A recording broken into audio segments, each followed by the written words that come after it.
Hello, and thanks for your few moments of time here. I'm going to quickly go through and demonstrate how to get the Cornerstone wallet, the CCX coin wallet, how to install it, which is very simple.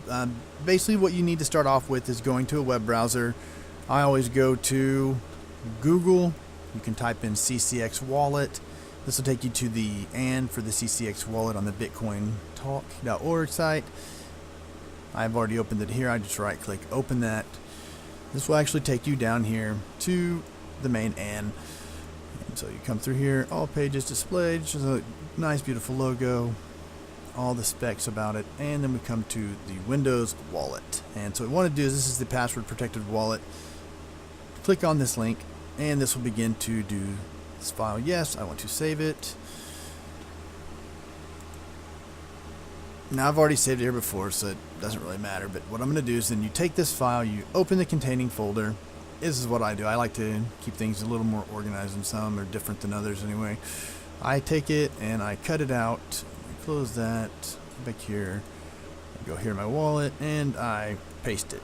Now I've already done this, I'm just going to replace the destination file, big whoop-de-doo, and you take this. So this is what you'll have, is the compressed folder. Get rid of that. So this is, or you'll have this, which is the zip file. So what I have is extract here. This is also password protected, so you'll need to make sure you keep this password CCX 3822 with the underscore in between. Paste it here and click OK. That will begin the download, unlocking, of the zip file. I always do it in the same location.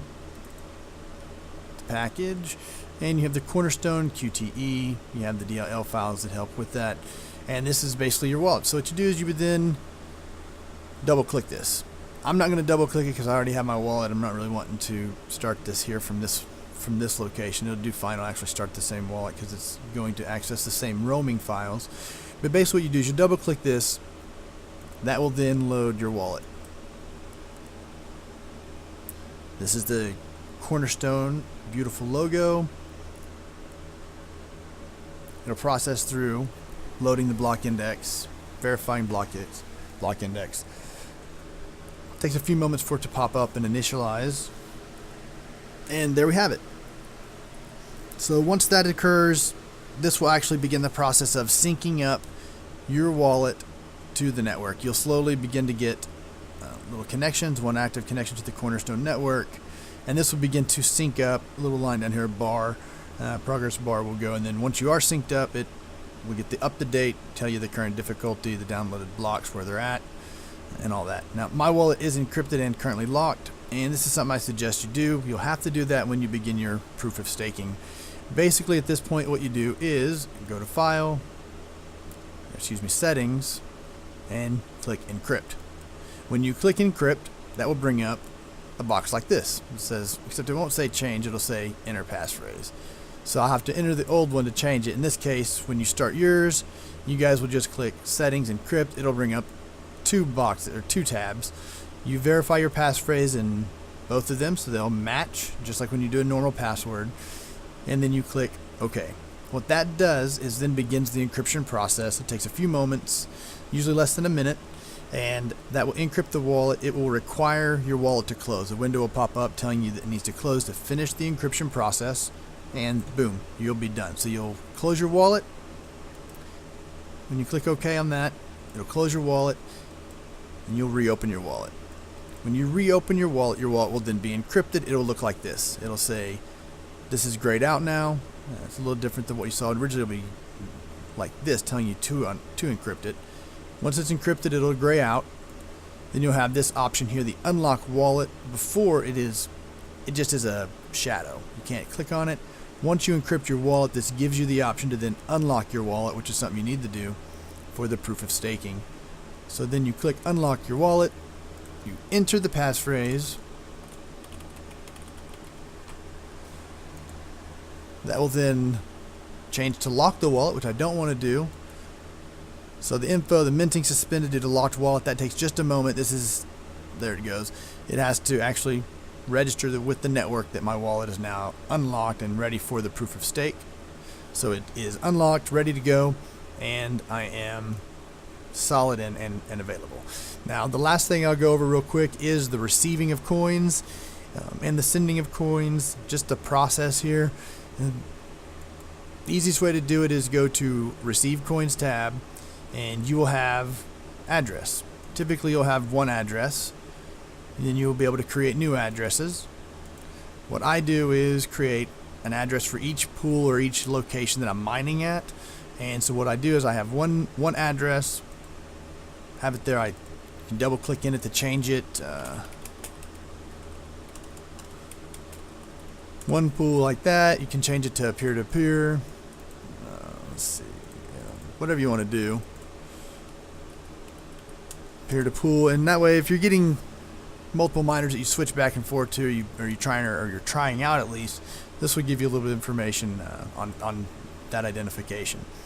What you do is the websites that you mine at will give you information on what to put as your payout address. If you're mining at a pool, this is the address you'll use in the payout section on the edit account on most of the mining pools that are out there. You'll use this to receive coins, and when the transactions come through, they look like this on your transactions page. You go to the very beginning when I started mining on April 29th for myself, and this is a solo block. This is the address for the Cornerstone network. That's what's paying me here because I mined it through the network itself. These are the peer-to-pool that I just set up here on the received coin list. Oh, I didn't mean to change that one to peer-to-pool. This will be one pool.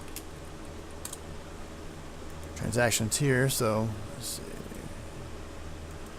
These are all peer-to-pool, but if you highlight over it, it'll tell you that it was 5AQP38. So that's actually what will happen, and it'll tell you which one. Then you can confirm that was the 5AQP was the one that says pool-to-pool. That'll go through, and you'll see that these are more solo blocks that I've mined.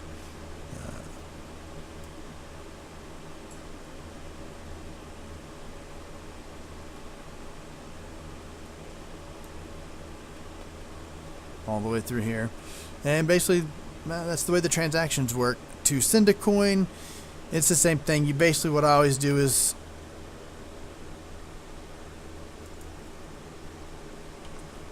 pay to this will be the actual address you're gonna list. So whoever you're paying, if it's an exchange or someone who you're going through an escrow account with, or whatever you're doing, make sure that you trust the person no matter what you're doing.